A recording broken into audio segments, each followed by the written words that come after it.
Hi, my name's Mark and welcome to my channel. Today I'm going to be unpacking over $2,000 worth of notions, tools, and gadgets. If you're somebody who loves to shop, loves to craft, or is someone who is totally skeptical of any of these added tools, then this video is for you. Let's get started.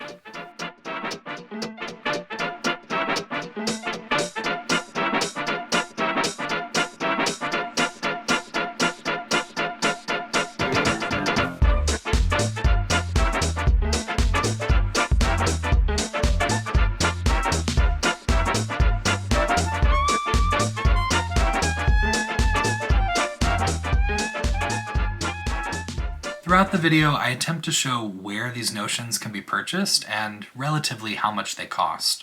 Some of these items are no longer for sale or the branding or design has changed, so in those cases, I try to show a similar notion. I'm starting with my largest notions or tools. So first off, we have a swift. This swift is from Knitter's Pride, and the purpose of a swift is to suspend or hold open a skein or hank of yarn so that you can then wind that into a cake or a ball so you're ready to start your project. I use this swift every time I get new yarn that needs to be wound. Most all of the yarn I buy comes in hanks, so it does need to be wound before I can work with it.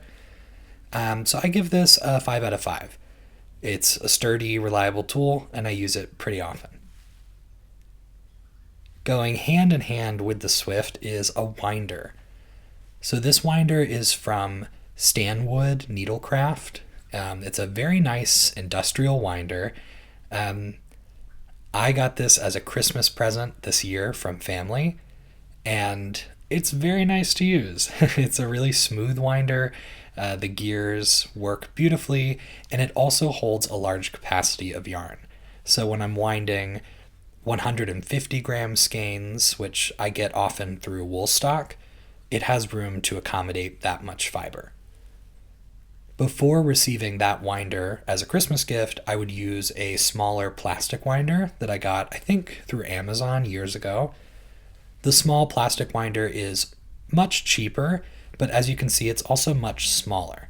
So when I'm winding a large skein, or even a 100 gram, which is pretty standard, skein of worsted weight, sometimes the yarn overflows and spills over the cone and then gets stuck in the gears. So that was my biggest reason for putting a nicer winder on my wish list. For the Stanwood winder, I'll give it a 5 out of 5, no problems there, and the smaller plastic winder gets a 2 out of 5 simply because I often ran into issues when I needed to use it. Next up, we have two yarn butlers. I don't know exactly what to call them. This first one, the lighter color, is from Gu, and they call it a yarn butler. I don't know exactly what you would call it. The second one, the darker brown, I believe I got through Etsy. It was also a gift that I put on a wish list a couple of years ago. The idea of both of these products is that you put your cake of yarn over the dowel, and then you can pull your yarn as you need it for your project, and the butler, or whatever we call this, will turn freely on a sort of lazy Susan device. So, great in thought. Do I use these? No, I don't. I try sometimes, but I feel like there's too much resistance on the yarn for it to spin naturally. So I'm going to give these a 2 out of 5. They do the job, but I don't really find a need for them. Next up, I have a scale. I really like this scale. I just got it through Amazon, but a couple things I love about it. It's very, very small, so it's easy to take with me if I'm going to my local yarn shop to work or if I'm going on a trip. If it's staying at home, it takes up no space, which is great. I feel like the measurements I get from it are extremely precise. It seems to be a really reliable scale so far. If you are someone who never uses a scale with your knitting or crocheting, I totally understand. It's not necessarily something you would think of as a necessity. However, a lot of projects require you to measure out your materials as you work. You work until you have a certain measurement of grams remaining of your yarn, and then you know to pivot to the next step in the pattern. So I use it for things like that when my patterns call for a scale. I'll give it a 5 out of 5. Really happy with it so far. Next up, I have books and a maker's board. So first, this maker's board is from the company Coco Knits. They make a lot of inventive notions. This is definitely a luxury notion. It's not a cheap product, but I bought it from my local shop a couple of years ago because I wanted to try it out. And I'll tell you more about it. So first of all, it's a magnetic board, and it's made out of this sort of papery material. Has a sort of natural earthy feel to it. It comes with a set of magnets, and the idea is that you can take your pattern or notes for your project and affix them to either part of the board, and then you can use the magnets to keep track of where you are in the pattern. They make a lot of accessories that affix to the board, like a ruler, a row counter, all sorts of things. So if you're somebody that likes to have your pattern displayed and propped up, it might be something for you. I'm going to give it a 4 out of 5. I really like the idea. I think it works really well. I don't use it all the time because normally I use my iPad. Next up, I have some old-fashioned notebooks. This first one features characters from Moomin. And then this next notebook is my go-to. I really love this notebook. I put it together at some point last year as my knitting notes book. A lot of companies make books to specifically keep track of your projects, but I wanted something bigger. I wanted something that I could use for several years before I run out of pages. So this is a large book from the German company Leuchtturm, and I think this one I have has maybe 300 pages. I have my table of contents in the front where I chart out how many pages I'll give each project. I give them, I think, a minimum of 4 pages each, assuming that that would be enough to fit my notes. And here's an example of a project with some of my notes. Another thing I love about it is that it has grid dots, so I can really customize how I want to use the pages. I can use them like lined pages, as I have on this example, but I could also use it to chart out color work ideas or cable patterns. So I'm really happy with this notebook, and it's something I use not every week, but every time I finish a project. I'm giving it a 5 out of 5. I think it's a great notebook. Next, I have a bin full of blocking supplies. In this bin, I have things like blocking pins, blocking combs, my actual blocking boards, and a very absorbent towel that I use every time I block. If you're not familiar with blocking, it's the process you can do at the end of a project to really set your stitches and set the finished object that you've made. It's kind of like styling your hair. When your hair gets wet, you can shape it into a certain style, and then as it dries, the hair will retain that shape. So similarly, when we block our finished objects, if you've used any sort of natural fiber, anything from animal fiber to plant fiber, blocking your garment or blocking your finished object will have a positive effect in shaping the finished outcome. In front of me, I have straight pins. They're taped shut, so I'm hopelessly trying to open it up. Then I also have the blocking combs. The blocking combs are nice. They're like a collection of straight pins along a wider comb that you can use to affix your garment or finished object to your blocking mats or blocking boards. And then I'm demonstrating those into my blocking mat. My blocking mats come from Cheers to You, and I got them through Amazon years ago, and what I really like about them is that they have 1-inch grids printed directly onto them. When I'm blocking my sweaters, which are most of what I make, I love to make sweaters, I know what my measurements are, and so by the time I've soaked my sweater and pressed enough water out and it's time to lay it out to the finished shape, or the shape I'd like it to dry in, I know what my measurements are, so I make sure that the width of it, the length of it, all of that matches my actual dimensions. So it's helpful for me to have the grid with measurements so that I'm not going back and forth with tape measures the whole time I'm laying out my garment. You can see I've used the blocking pins to affix this sweater sleeve to the board, and that's exactly what I would do if I were actually blocking this garment. I like the combs because they save several single pins. I can use 3 or 4 combs where I would otherwise need, 10 to 20 single straight pins. So the blocking combs get a 5 out of 5. I use them every time I block. It's my favorite blocking tool. The straight pins, I'm going to give a 3 out of 5. They do their job, and they come in handy when you need to block just a singular point or tidy up a certain area. Otherwise, I much prefer the combs. Another blocking tool I have on hand are these flexible blocking wires.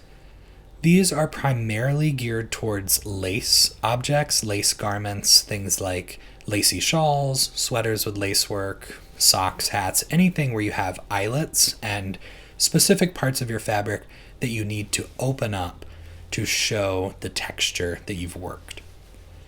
I don't really knit lace patterns. I've done a couple, but the bulk of what I make are colorwork projects or cabled projects, so I don't often reach for these flexible blocking wires. I think if you're someone who makes a lot of lace patterns, then these are a great blocking tool, almost an essential blocking tool to have on hand. The idea is that you take the wire and you run it along a straight or gently curved edge to save yourself from using so many pins or so many combs along a very long edge. If you have a shawl, for example, you could take this blocking wire and run it all along an outer edge and then pin the wire down every 6 inches or so instead of having to use pins across a 3 or 4 foot edge.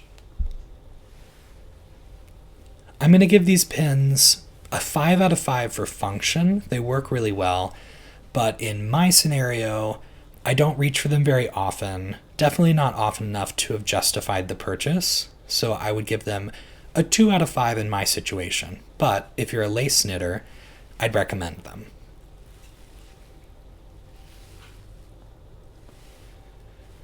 And the last tool I have in my blocking basket is a super absorbent blocking towel. This is just like a big ShamWow sort of situation. This comes from the company Coco Knits, the same company that made the Maker's Board. And I like having a specific towel for my blocking. It doesn't matter if I get a little bit of color bleed from the yarn. I'm using this specific towel. It's not a household towel that I need to use for anything else, so it's nice to have on hand. I roll up my garment in the towel and step on it, press on it to get as much water out as possible, and then I just hang it up over the back of a door and it dries really rapidly. Alright, the next category of things I have are bags or containers. I love containers, I love boxes, I love pouches, I love bags. I would say these are knitting and crochet adjacent notions. They're not things that specifically serve my crafting purposes, but they are tools I use every day to keep all of my notions and all of my projects well organized. So you can see I have an array of zip pouches, boxes, tins, and clear bags. First, I've got my tins. These were from a trunk show. I'll put the name of it up on screen. I can't remember off the top of my head as I'm doing the voiceover here. But I like these for keeping travel scissors, darning needles, a couple stitch markers. It's a really good daily notion pack that I can keep on hand. They're also nice when I travel. I don't need to take all of my notions or all of my tools, but I definitely need some go-tos to finish my projects.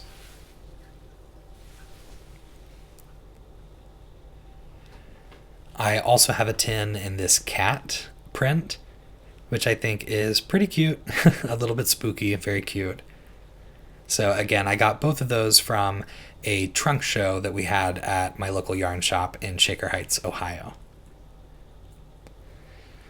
This tin came as part of an advent calendar, I believe from Madeline Tosh. If not Madeline Tosh, this came with a Sweet Georgia advent calendar that I had the year before last. Then I have several zip pouches. I really like the zip pouches because I can put things in and zip it up. They're not going to tumble out. Nothing's going to happen to them along my journey or in my bag for the day. And I also like that they're flexible. When I put them in a bag, they can get crushed and they will survive without any issue.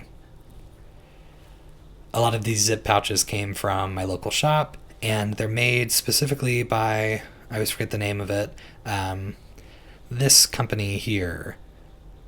And I like that they use the recycled materials, and they also make for really sturdy bags. Next, I have an old stationery box. This was the original way I loved storing my notions. As I talked about at the beginning of this video, almost all of these notions are optional things. They're not necessities, but depending on the kinds of projects you're making, certain notions obviously make a big difference in the execution of your projects. So you can use old stationery boxes, you can use plastic bags, lunch bags.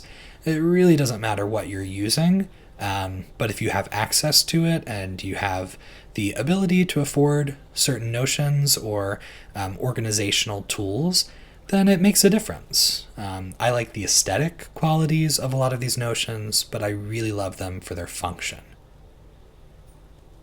These pouches were a Christmas gift a few years ago, and it came as a 3-pack from an Etsy maker.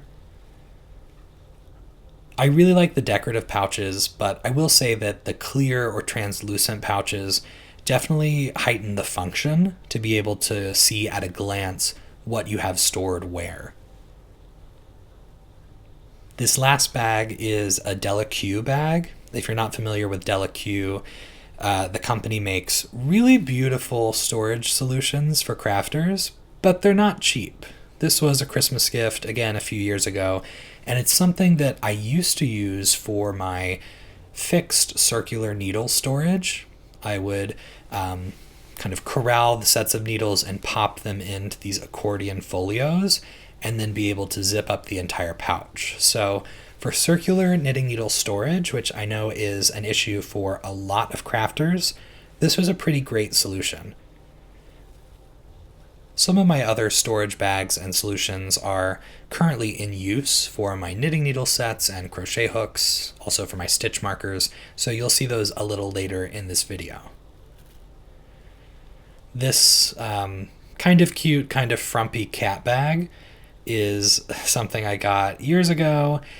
I don't love the shape of it. It's just a large open bag. I wish it had a little more division to it. But I currently keep odds and ends and a lot of buttons stored there. And this rounds out my storage solutions. Besides larger things like shelving and pegboards, these are the day-to-day smaller grab bags that I use to keep all sorts of things organized.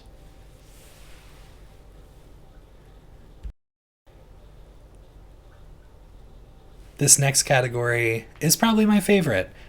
These are my most used tools.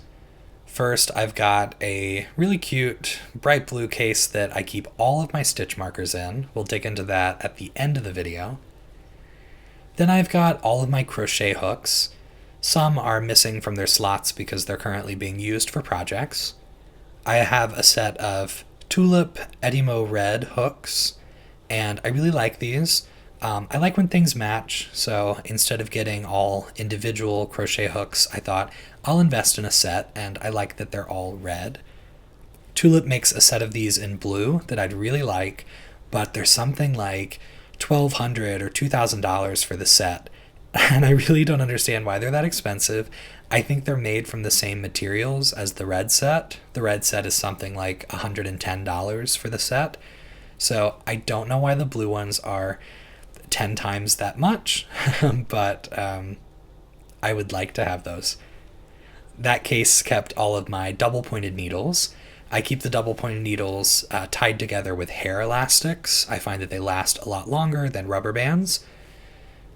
And then this case has all of my favorite things. These are my interchangeable knitting needle sets.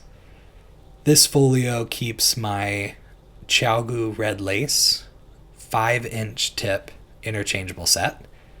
These are my most often used knitting needles. And I keep them in this Knit Picks folio. I'm not really a Knit Picks person. I like to shop small when I can, but I was on the hunt for a good folio. They happened to have it, and I happened to have a gift card. I keep all of my Gu red lace cords for the interchangeable set in this little pouch that came from Walgreens. My friend Megan got it for me. And then I have another set of Gu red lace needles. I know these are all luxury products. I'm very lucky to be able to afford them and use them as my daily tools. But I think if you're going to spend money on knitting needles, unless you are in a situation where your only choice is to use what's been handed down to you, if you're spending the money, it's really an investment. And when you're using these knitting needles for hundreds of hours across the projects, I think it makes sense to make an investment in something that you'll love and something that you feel is comfortable and effective in its use. So that set of Gu was my 4-inch tips that I use for hats when I need a smaller circumference needle. These needles are my Haya sharps. I bought these when I first kind of solidified my love of knitting. I bought one pair of Gu red lace and one pair of Haya sharps to compare them, and at the time I preferred the Haya sharps. So this was my first set of interchangeable needles. I will say I don't use these anymore. I like the Gu red lace because of the red lace cord. If you're not familiar, if you haven't tried them, the red lace cord lays completely limp. It's what they call a no memory cord, meaning it doesn't have that coil or curl that plastic cords often have. So I like to use the red lace. I use them every day with my projects, and until another company is making cords that behave the same way, I don't see myself moving to another type of needle. And this is my last set of interchangeable knitting needles. These are from, it left my head. These are from Knitter's Pride, and they were my very first needles that I learned to knit on. I would get them one pair at a time, so I have a collection of those. And this case, I think, was a $10 case that I got at a Marshall's. I was looking for something with a little bit of division and storage in which I could put all of my interchangeable sets and my crochet hooks. So this $10 storage solution works really well for me. I'm able to put everything in there, get it all zipped up, and it sits on a bookcase in my crafting room.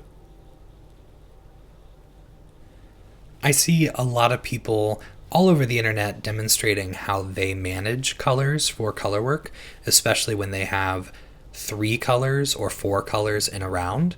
And this sort of tool works really well for some people. I found it to be a little clumsy, and I preferred to use my own fingers. I preferred to use my natural tools to figure out a hold that worked more consistently for me than this extra tool. So I'm going to give this one, for me, a 1 out of 5. If you're someone who likes gadgets, give it a try, but I felt like it made more sense for me to figure it out in a natural way with my hands. The next tool or set of gadgets is this set of pom-pom makers from Clover. This is something else I see all over the internet. People say, should you buy pom-pom makers? And a lot of people say, no, you should never buy pom-pom makers. I think that if you're someone who makes a lot of knit hats, some people almost exclusively make hats. They make them for charity. They make them for children and grandchildren. If that's you and you make a ton of hats, pom-pom makers are a great tool. I think if you're making a lot of hats, they're helpful to have. With this set, you can make 4 different sized pom-poms, and it speeds it up, and you make very consistent pom-poms this way. If you're someone who very rarely makes hats, or you like to buy faux fur pom-poms, then obviously a pom-pom maker is not for you. I don't use it often. I don't use it often enough to justify the purchase, so I'm going to give it a 2 out of 5. I use it seldomly, and it works well, but again, I use it seldomly. This next gadget I picked up a couple of weeks ago on a trip in Tucson, Arizona, and I got it from the local shop there, Birdhouse Yarns, and it comes from the company Lemon Wood, and it's a mini minder, or a yarn minder. The idea is that you have this flat base, and you take a cake of yarn and place it around the center dowel. And this is geared towards people who knit or crochet on the go. It could be something you do while you stand, something while you're walking around. I've also seen a lot of people take this device and hang it off of something fixed in their home. So once you have the cake of yarn around the dowel, you take this top keychain clasp and you seal it up around the hole in the dowel, and then it allows you to put it around your wrist, carry it with you, and pull your yarn as you work. And then the whole mini minder spins. It spins pretty easily. And then you can just keep working as you walk, as you start and stop, whatever you're doing that maybe requires you to be a little bit more mobile than you could be with a yarn bag. So I liked using this tool. I used it in rehearsals when I was in Tucson, so I didn't have a bag with me. It was minimal. It allowed me to start and stop my project easily. So I'm going to give this one, I'm going to give it a 4 out of 5. I think that it works well. It's aesthetically pleasing. Maybe it's a little fussy. Sometimes the yarn gets a little bit tangled up around the wrist part, but all in all, I think it's a fun gadget. Next up, I have 2 needle gauge rulers. This first one I got recently on a trip to Chattanooga from the Chattanooga Yarn Company. And I think these are decent tools to have on hand. The general purpose is that they have holes drilled in that line up with general needle or hook sizes. So if you have knitting needles or crochet hooks that have worn off the sizing, whether they're old or damaged, or maybe the sizing was never printed to begin with, you can use these to line up your needle or hook with the appropriate hole that just fits, and it will tell you what size needle you're working with. I saw in another video recently someone say, why would you ever need this? You can just read your needles, just look at what you have. But then I saw a lot of comments where people said the older they get or the worse their eyesight becomes, they need tools like this. So again, it could be something for you or maybe not. I give the gauge rulers a 3 out of 5 for that reason. They're great for some, for others, they're not really necessary. This next gadget is a little keychain with instructions for a Kitchener stitch. Again, something that some people would use all the time, people who make socks and often need to graft pieces of fabric together. For others, they'll just look it up. They don't need a keychain with it. I'm going to give it a 2 out of 5. I don't use it often, but for some, it could be very valuable. Next is this Prim knitting mill. This is an I-cord maker. That's all it does. It's a mini knitting machine that makes I-cord. I bought this because I got it on sale at a local shop, and I've used it for one purpose, and that is for the hanging portions of my hand-knit Christmas stockings. If you're someone who needs several inches or several feet of I-cord, perhaps for a border or keychains you're making or straps of bags, then this tool could come in handy and save you a lot of knitting time. Otherwise, I think this one might be a pass. I'm going to give it a 2 out of 5. It works. It can be a little bit fiddly, but mostly it's something that I don't reach for and I don't need to use. Next up is a tool, a gadget that I love. I use this daily in the winter. I keep it in my bag, I take it with me when I travel, and it is a sweater shaver. It's just like it sounds. It's an electric shaver for your garments.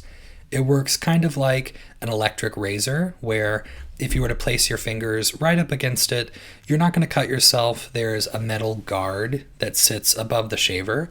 But if you were to run it over a piece of fabric with lifted exposed pilling or fuzziness, then the blades would capture that. And so without damaging your knitting, it's going to pick up the pills off of your sweaters, off of your coats really rapidly. So I'm not sure if you can see, I've got some pilling on this sweater. It's not in bad shape because I shave it probably weekly. This is a new garment I made this year, so quite a few pills are appearing as I'm wearing it for its first season. So all I do is take the sweater shaver and run it right up against the fabric. I can do it while I'm wearing the sweater, or I can do it while it's sitting here on a desk. And let's see if I can show you a better example. I'm going to go under the arm, under the seam, to see if I can find an area with some more visible pilling. I'm not sure if you can tell there's quite a bit of pilling. And I'm going to demonstrate a bit of the sweater shaver. And I'll turn the original sound back on so you can hear a little bit of the motor running and the blades running as I do this.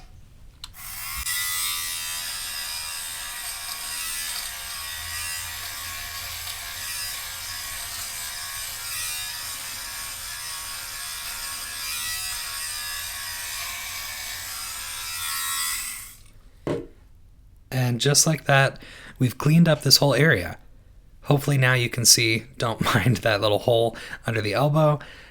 Hopefully now you can see that the fabric is a lot more smooth. I've gotten rid of those large pills pretty swiftly. So again, this is something I use basically every day of the winter. I like to wear hand knits all winter long. And if they are newly, freshly knit, then they have a lot of pilling that occurs. No matter how nice my fiber is, any of those loose portions of the spun fiber make their way to the surface and we get pilling. As I start to put this away, I'll put the blade cover back on, which just keeps everything clean.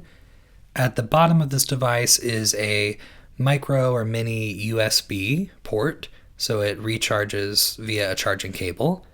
And then this is the little tank where all of the pills and collected shavings gather. So you can see just from that tiny bit of shaving, I got a decent amount, maybe sort of a teaspoon's worth of pills and fiber that we could shave off. So this one gets a 5 out of 5. I love my sweater shaver. Some people use a manual gleaner, and I'm sure that works decently, but I like to have this electric version, especially when I'm depilling a large garment or a whole stack of sweaters at one time. It does the job well, and it does it quickly. Here's a quick plug to say that if you're a first-time viewer or someone who's visited the channel before but hasn't yet subscribed, I would really appreciate you taking the time to subscribe for future videos and notifications to help me on this journey with the channel. Next up, we have a pretty big pile of assorted notions. These are things I use daily, and some I love, others I don't love and I never use. So let's break it down. Starting with tape measures, they are as they sound. Here's a little pig tape measure. He works well. One of my favorite tape measures here, this is an upholstered tape measure that I got at a bookshop in Connecticut. I like it because it's pretty, and it does its job. This is another favorite tape measure. I got these at River Colors, a yarn shop on the west side of Cleveland. Really beautiful tape measure there. And then here is a basic tape measure. The orange and the green both come from Around the Table Yarns, my go-to local shop. And then this is a very cutesy tape measure from Lantern Moon that my husband picked up at a yarn shop in Austin, Texas, when he was traveling in December. And then a cousin of the pig is our little tiger tape measure. This last one was a gift as part of the yarn tour that happens in northeastern Ohio. I don't like this tape measure. It's a rigid tape measure, and it also doesn't have a locking feature. All of the others, when you pull them out, they lock, and then you can press a release button. But this one just goes back on its own, and it's rigid, so it's a little stabby, a little uncomfortable. This upholstered one is my number one, followed by this creature with the moon. And then after that is probably the lantern moon. So those are my top tape measures. All of them get 5 stars except for the Yarn Tour one because it's stabby and inflexible. This next measure is technically a gauge ruler. I got it when I first started knitting, and I think it's a decent tool. Now that I'm more confident with my knitting and I make garments every week, I don't rely on this tool. But as a beginner, it was helpful to have. It works as a magnifying glass, and the measures on it are inches and half inches. So it's nice to be able to lay directly over your knitting, and hopefully you can see that my stitches are a bit enlarged. So it really allows you to line it up with the edge of a stitch, keep your fabric pressed securely against a table or surface, and then count your stitches across to most accurately gather your gauge. Again, it's not something I use now, mostly because I'm more experienced with gathering gauge. I have a better sense of that, but as a beginner, I loved using this tool. I'm going to give it a 4 out of 5. I think it's a clever device, especially for people whose eyesight isn't as strong as it once was, and for beginners. Next, we have some of my favorite tools for knitting and crocheting, and that is scissors. Here we start with a pair of Guggenheim scissors. These are fabric scissors. They cut so beautifully. They're extremely sharp, extremely strong, nice heavy pair of scissors. And I have decided, instead of using them for fabric, to use them for knitting and crochet. They're great to cut through things like pom-poms. Next, I have a pair of, I think they're like bonsai shears, bonsai scissors. They do not work smoothly. Then I have this little pair of scissors. These cut really well. They're a pair that I got with my Madeline Tosh Advent calendar. The next pair is extremely decorative. These are from Ikigai.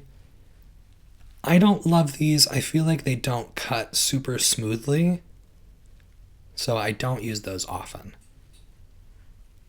Next up, I have a pair of yarn snips or shears from Coco Knits. This is the Notions company that we looked at a little bit earlier. These are nice. They cut well and they're pretty sharp. I also like that they come with a little sheath. Next, I have my tiniest scissors. I like how small they are, and I like them for travel.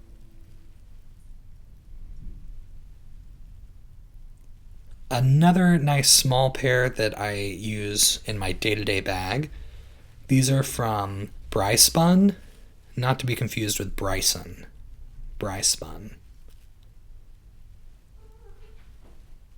And the last scissor tool I have is from Katrinkles, another Notions company, and it's a little shark, and he has a blade in his mouth. So this blade is completely contained. You can't reach it with your hands or skin, but it does a good job to snip yarn. So I'll do a little demonstration, and I'm going to give you the original audio for this.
thank you for bearing with my breathing during that clip. So I'll rank these scissors and cutting tools from best to worst. I'm going to start with the the Guggenheim scissors. These are beautiful. If I could carry them with me in my bag, I would. Next are the Madeline Tosh scissors. These are really nice. The handles are grippy, they're extremely sharp, and they cut without much force. Third on the list are these Bryspun scissors. They're a happy medium. They're good travel scissors, but they cut well, and I love that they come with a little case. Then my tiniest scissors. It's great for their size. Then the Shark Cutter. If I'm doing a colorwork project where I need to cut my yarn often, I like to hook this onto my craft bag, just so I have a kind of safety scissor close by. And then my least favorites would be the Bonsai shears and the Ikigai scissors. Next, we have all sorts of odds and ends. I'll start with some tags. These are knit-worthy tags that could go on a gift or parcel. People often throw around the term knit-worthy for someone that is worth the time and energy of hand making, hand knitting, or hand crocheting a project or a gift for someone else. The next tags I have are meant for garments. They're very simple. I think they're clever. They just say this is the back, and they're meant to be sewn into the back side of your sweaters. I like these because often I have to stare at my sweater for maybe 5-10 seconds to figure out which side is the back. So I like to sew those in. Then I have some stitch stoppers. I like to have these, especially when I'm doing large projects. It gives me peace of mind that I have something keeping my stitches on the needles when my project is going in and out of a bag. This next tool is a shawl slider. I bought this at a fairly spooky yarn store that I visited in central Ohio. I really couldn't find anything at this store that I felt like buying, and I wanted to buy something. I didn't want to leave empty-handed, so I got this shawl slider, and it's still in the packaging because I haven't used it. Next, I have this, I think, really cute shawl pin. This is from Luca, and I bought it a few weeks ago in Chattanooga when I was visiting their local yarn shop. Next up is a row counter. This is a sort of bracelet row counter. I've seen these show up a lot recently in brick and mortar yarn stores and also online. The idea is that you insert your needle into one of the rings and then you pass it to the next ring and the next ring on each round or each row of your knitting, in turn keeping track of which row you're on in the pattern. Next up is a Norwegian knitting thimble. This is a colorwork tool similar to the Prim tool I showed earlier in the video. I think you're supposed to put one color through one of the little wings, another through the other, and it helps you stay organized with colorwork. This is an elastic from Prim. It's a clear, very thin elastic that you can sew into your project or knit or crochet into the fabric of your project to give it a little more spring back. Next up is a stitch holder. I think these are nice to have on hand, especially if you make projects that necessitate holding a number of stitches for a portion of the pattern. They're very straightforward, typically very inexpensive tools. I have an assortment of these in different sizes, and I used to use these frequently until I found another notion that completely replaced the need. And that other notion is barber cords. This product comes under several different names. I don't know who was the first. This packaging says they are the original barber cord, but I don't know. I think they're a great tool to have. It's a silicone tube, and you can stick the end of it directly onto your knitting needle. It suctions on, and it allows you to very rapidly scoot all of your stitches or a portion of your stitches onto the cord, and you can either hold them there or you can use it to try on garments, which I think is the best tool. I use these constantly when I'm making sweaters, hats, anything that I want to make sure fits as I work the project. The next tool I have is not something that I use really ever. This is a bracelet, a magnetic bracelet, and I don't remember the company or the maker. The idea is that you can take your darning needles, your cable needles, stitch markers, anything you have that's metal, and hold it on the bracelet so it's nearby as you work your project. I haven't found a need for this, so it's something I never use. I could use it if I needed it. I haven't found the need. I know they also make pendants, necklaces with the same use, and some people might really love those. So if you're somebody that needs a place to hold all of your tools, maybe the pendant, maybe the bracelet would be good for you. Next, I have these Toft pom-pom buttons. I think these are a clever product. I like to use them for the hand knit hats that I make, and so I have a few here ready to go in my stash. The idea is that you sew your faux fur, or handmade yarn pom-pom to one half of the button, sew the other half of the button onto the top of the hat, and it allows you to snap your pom-poms on and off and change them really frequently. Next up are my favorite darning needles, my favorite tapestry needles. These are from Tulip, and they are blunt tips. They also make a pointed tip version. I like the case they come in. I love the variety of sizes, and I really find that because they're small, I can discreetly and firmly finish all of my projects. So I use these on an almost daily basis anytime I'm finishing projects. Next up, I have several more tapestry or darning needles. I think it's nice to have darning needles in a variety of sizes. Sometimes I'm working on bulkier yarn that doesn't quite fit the Tulip set I have, but most of the time I'm working on fingering to worsted weight, so the Tulip do the job for me. This next tool I think is very nice to have on hand. It's a stitch fixer. I think I got this for $1 to $2, very inexpensive. It's a small crochet hook on one end and a single knitting needle on the other end.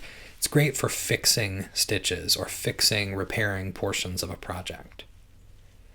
This next tool was a gift that came in a gift bag from my local shop, and it's a similar idea. It's a set of 3 different sized crochet hooks that you can use to repair a project or catch dropped stitches. Next up, I have an assortment of cable needles. So in my journey as a knitter, I discovered that I really love cable knitting, and I, along the way, purchased all of these different cable needles. You'll see there are several different shapes. They all serve slightly different purposes. The end goal is the same, but people like to cable in different ways. People's brains and hands work differently, so there seems to be a need, or at least a desire, for a variety of cable needles on the market.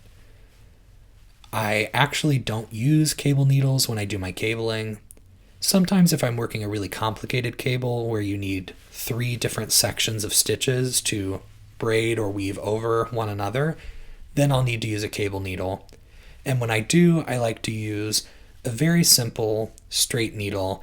My favorite are the Brittany Birch cable needles. I have a couple of them in one of my project bags now, similar to this cable needle, just a short, straight needle, slightly tapered on each end. But typically I like to cable without the cable needle, period. Next up, I have a small shawl pin. These are nice to have. When I learned to knit, I was living in the UK, and all of the shops had kilt pins. So I used to use kilt pins for bulky scarves, anything that needs to be pinned in place. And the final tool that I have hanging out with my notions is a seam ripper. This is really a sewing tool, but sometimes it comes in handy if you need to literally rip through or tear through some of your knitted or crocheted fabric to solve or rescue a project from a problem. Next up, I have a couple of knitting and crocheting adjacent tools. First, I have a couple of hand creams. I find it really important to have moisturized, clean hands when I'm working, especially in the winter. I find that if I have dry skin around my fingers, anything that the fiber could catch on, then it's going to be an uncomfortable experience as I work. So I keep this little capsule of lotion in my day-to-day bag, and typically before I sit down to work, I put the lotion on, make sure my hands are ready to go, trying to take care of the skin as best I can. The next notion I keep around are yarn cozies or yarn snugglers. I almost always work from cakes of yarn that I've wound, and at some point in that knitting process, the cake will begin to collapse on itself or begin to tangle. So I like to have something around it to keep it sturdy. And the other reason I like to have something around it is because I have cats and I want to make sure that my yarn is staying kind of as extraneous fiber free as possible. So I make these cozies myself simply because I needed a lot of them and I didn't feel like purchasing all of them. So I have a sewing machine and I thought I'll just make some. So anyway, when I'm working from all of these cakes, I like to keep them wrapped in some sort of cozy or snuggler. This next fairly spooky and cutesy notion is a stackable sheep that I got years ago. He's actually cracked, so I think I got him on clearance. And it's something I keep on my crafting desk to put random things in. I think it's functional storage and cute or spooky at the same time. You can decide. And now we are at my favorite category, stitch markers. Another creator recently said something about stitch markers not really being necessary. If you're making anything where counting is involved, if you're making anything where you're following a pattern, stitch markers are your number one asset. They are your best friend. So I recommend that you find a style of stitch marker you like and stock up on a dozen, maybe 2 dozen. You don't have to have as many stitch markers as I have or your friends have, but I promise you they are going to be your number one tool if you are doing any sort of patterned project. So let's sort through my markers. First, I have these sort of jester-looking floops. I don't love them, but I got them at one point because they were different. I wanted to try them. I keep all of my markers organized in this blue case by type. So this first section that I've just opened up are all locking stitch markers. Locking stitch markers are necessary for crocheters. You can't use a fixed marker for crochet because once you place it into your work, it will become embedded into the work. You won't be able to get it out later. So you need something that you can open and close to mark your place, to mark the pattern, to help with counting, whatever the purpose is as you crochet. I really like locking markers for knitting as well because you can place them into the knit fabric and use them as points of measurement or points to mark certain sections of a pattern. You can also use them as or in place of a fixed marker where you place them on the needle, remove them when you get back to them on the next round or row, but it's nice that they give you the flexibility because they lock and unlock. So that's my first section. Next, I have fixed markers. These are the markers I'm organizing now, and when I say fixed marker, I just mean that they are fully circular, they are fully enclosed, there's no gap in the ring, and there's no mechanism to unlock or close the marker further. I have quite the assortment of fixed markers. I'd say fixed markers are my favorite. It's nice to have locking markers for the reasons I mentioned, but I really like a fixed marker because they are the most simple for knitting. They are easy to slide from one needle to the next, easy to pass as you work. So we'll go through the variety of markers I have shortly. The final category of markers I have are decorative or novelty markers. I'd say these are the most popular markers out there in the crafting world. There are a lot of great makers who do handmade novelty markers, so it's nice to be able to support them. It's nice to have markers that you feel are artsy and special. So we'll talk about them one by one as we go through all of these. First, we have the Floops markers. As I said, I got these to try. They're just too big for my taste, so I'm going to give those a 1 out of 5. I don't understand why they're so enormous. Next, we have split ring markers. These markers work well for crochet because they are split. You can put them into a stitch, take them out later. I don't love split ring markers because I feel that they sometimes get embedded into neighboring stitches, and I just find them to be a little fussy. So I'm giving them a 2 out of 5. They function, but I personally don't like them. Next, I have a collection of charms and novelty markers. I'm going to give those a 2 out of 5. They work, but I find them to be cumbersome. I think they're a little bit fussy as you're actually passing them from one needle to the next in your work. The same with these sweaters, a 2 out of 5. They work. I just don't like the novelty thing. Next, I have these animals wearing face masks. These were pandemic era markers. Again, they're cute. I think I got a lot of these as gifts. It's something that people see and think, oh, I'll get this for my friend who knits or crochets. And if you're getting your friends markers or Notion gifts to begin with, you're a great friend. That's really sweet. I'm sure they appreciate it. But of course, sometimes your taste in a gift doesn't align exactly with what they might prefer to use most of all. And there's nothing wrong with that. These next markers are my Coco Knits fixed markers. I really like the assortment of sizes. Depending on the needle size I'm using, I'll pick ring markers that fit the needles pretty well so that they are as discreet as possible. I'm going to give those a 4 out of 5. I think they're great, really functional. Next, I have some of my favorite markers. These are fixed ring markers as well, in assorted sizes, but they're cats. So for me, this gets a 5 out of 5 because it is uber functional while still having a little bit of personality that aligns with what I like. And then I have some more ring markers. These are stars. I think these are really pretty. Initially, when I started using them, I was a little bit annoyed by the texture. They can be a little bit stabby, but I use them pretty often just because I love the look of them. So I'm going to give it a 3 out of 5. I think they are functional, but sometimes they're a little uncomfortable if you catch it the wrong way.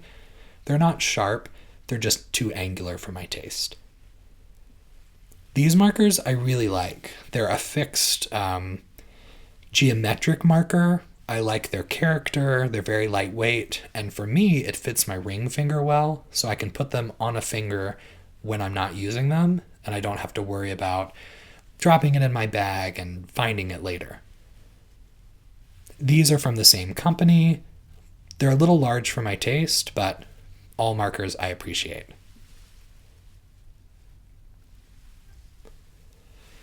These next markers are some of the locking markers. Some people refer to these as light bulb markers because they look a little bit like light bulbs. These are super handy to have. Again, you can put them into your fabric to mark certain parts of your pattern. I also like to use them if I ever find mistakes in my work. I like to put it around the mistake or to hold a stitch that I need to go back and repair later. So super functional. Those are also pretty inexpensive depending on where you find them and what brand you get. Another workhorse marker. These are locking markers. They're plastic. It's nice they come in different colors. Some people use markers of different colors to mean different things. Some people will use green markers to say this is the start of the round, as in a green light, go. And they might use a red marker to say this is where the pattern stops. So it's nice to have a variety of markers. Whatever you decide you like, hopefully you have something in an assortment of colors. And sometimes it's nice to have an assortment of sizes. I'll often use a slightly larger marker to show my beginning of round, and then I'll use smaller markers to show different points of the pattern, whether they're increases, decreases, or starts and stops of color work charts or cable charts. And I think that's the extent of my markers. I also think that's the extent of my notions. I think we've made it to the end of this video.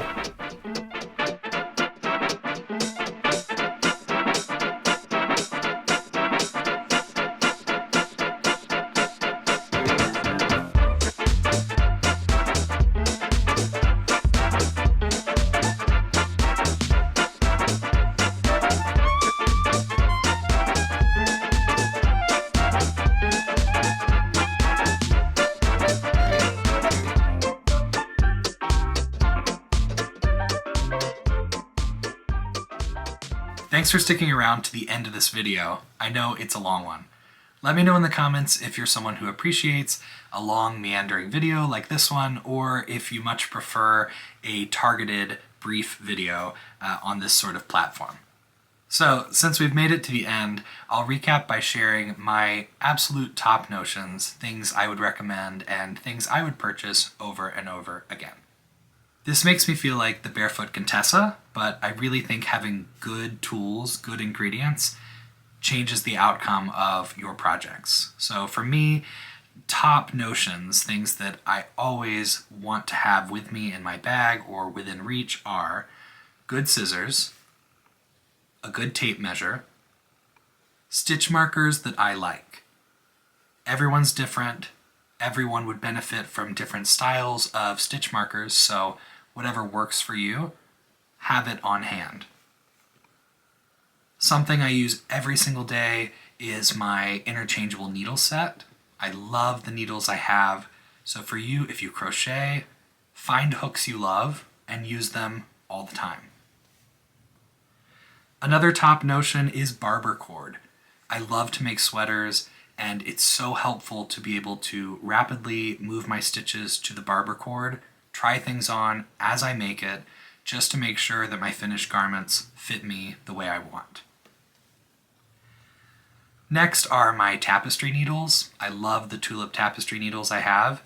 I enjoy finishing my projects more because I feel that I have more control over how I can bury the ends and finish the look of whatever I'm making. An honorable mention is stitch stoppers. I never used stitch stoppers or needle stoppers until this year, or the last 12 months or so. And when I'm working on big projects like sweaters, I really do like having something to secure my work at the end of the needles. My number one knitting and crochet adjacent recommendation is a sweater shaver. I use my sweater shaver or fabric shaver almost daily throughout the winter.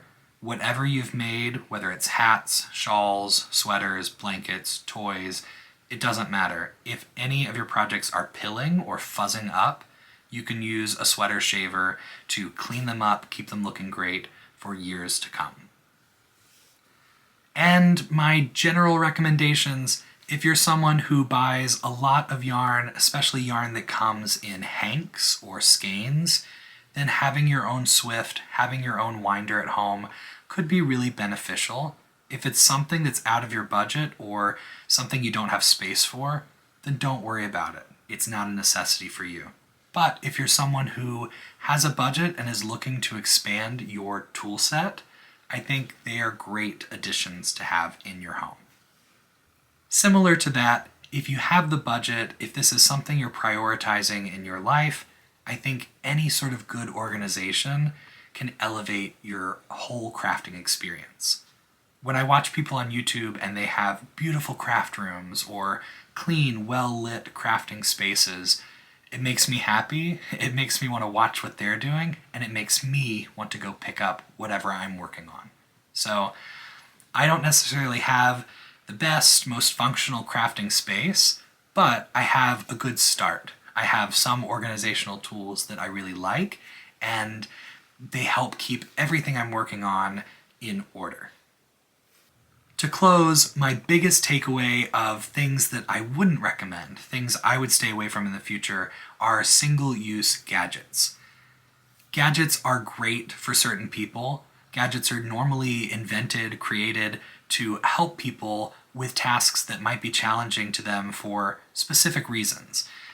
So if you're someone who likes to use certain gadgets in your day-to-day life, there's a good reason for it. It makes that task accessible for you. So if that's your case, use all the gadgets in the world that you need. If you're someone who is just buying something for the sake of buying it or trying it out, I would use a little bit of caution with some of the more fancy or expensive single-use gadgets.